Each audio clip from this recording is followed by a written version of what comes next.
Hey everyone, you're watching It's Lit with Britt.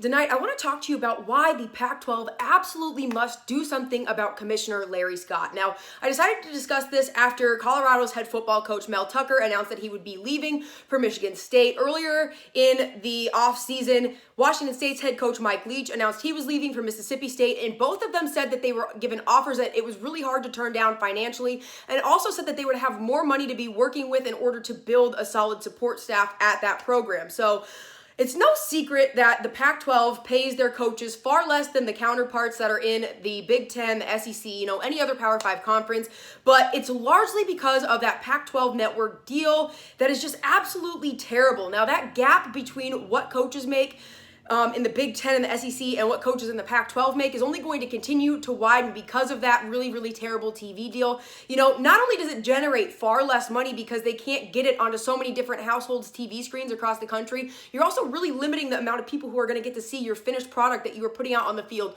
or putting out on the court. And to me, that really hurts the conference and the players overall, and it's not fair to them because they're not getting the same exposure. Now, to break things down financially about the difference between the Pac-12 network and the SEC network or the Big Ten network. So Big Ten pays their schools about $50 million per year because of the network deals.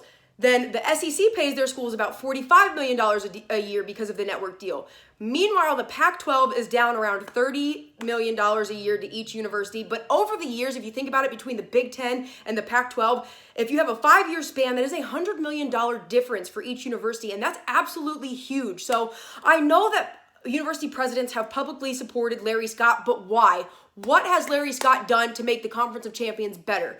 My personal opinion, he's only set them back. He spends billions of dollars each year. I don't know if it's billions, but he spends tons of money on rent each year because he wants to be in San Francisco. More Pac-12 sports are falling behind their competitors in other Power 5 conferences. And, if action isn't taken soon, this could be detrimental for the Pac-12. Great coaches will continue to leave. Players won't choose to play for them. And when are the university presidents going to stand up and demand more for the Conference of Champions and get rid of Larry Scott? Thanks for watching It's Lit with Britt. Have a great night.